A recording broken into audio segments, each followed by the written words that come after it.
Langkah berani Indonesia untuk Natuna. Cina ketar-ketir. Halo Sobat Taktik Militer. Dilansir dari laman berita zonajakarta.com, dikutip dari BBC Indonesia, mengambil langkah berani pada tahun 2017 lalu dengan mengganti nama zona ekonomi eksklusif di bagian utara Kepulauan Natuna menjadi Laut Natuna Utara. Beberapa di antaranya berada dalam 9 garis putus-putus yang diklaim oleh Cina yang dianggap sebagai niat untuk menantang klaim kedaulatan Tiongkok di Laut Cina Selatan. Media Cina 163.com dalam artikel terbitannya 12 September 2019 merasa heran dengan langkah Indonesia yang mengganti nama Laut Cina Selatan menjadi Laut Natuna Utara. Indonesia baru-baru ini mengganti nama zona ekonomi eksklusif yang terletak di bagian Laut Cina Selatan sebagai Laut Natuna Utara. Langkah berani Indonesia itu bahkan dianggap berbanding terbalik dengan negara-negara lain yang mulai tunduk pada Cina.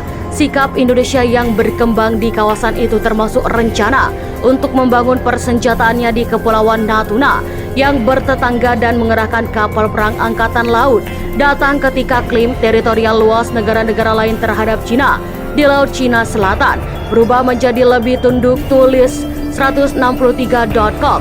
Sumber asing mengatakan bahwa Cina telah meminta Indonesia untuk membatalkan nama tersebut. Namun pemerintah Indonesia mengatakan bahwa ini adalah wilayah Indonesia dan Indonesia berhak melakukannya, tulis 163.com. Terkait penamaan Laut Natuna Utara, Menteri Kelautan dan Perikanan RI Suci Pujiastuti mengatakan bahwa Indonesia berhak mengambil keputusan ini. Laut Natuna Utara terletak di dalam wilayah Indonesia, bukan terletak di Laut Cina Selatan. Indonesia berhak mengganti nama perairan ini Laut Natuna Utara menjadi bahasa Indonesia. Sebagai tanggapan, juru bicara Kementerian Luar Negeri Cina Zheng Shuang menanggapi pada 17 Juli bahwa saya tidak memiliki situasi spesifik yang Anda sebutkan. Tapi yang ingin saya tekankan adalah sejak lama Laut Cina Selatan termasuk nama tempat standar bahasa Inggrisnya Laut Cina Selatan telah digunakan sebagai nama entitas geografis internasional.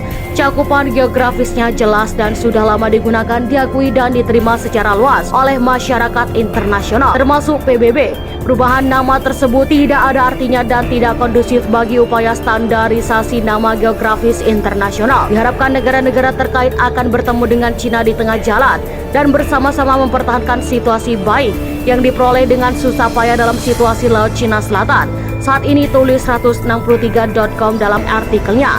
Sempat bersitegang soal penamaan Laut Natuna Utara dengan Cina, Indonesia baru saja mengambil langkah mengejutkan dengan salah satu anggota Fakta AUKUS, yakni Inggris di sana.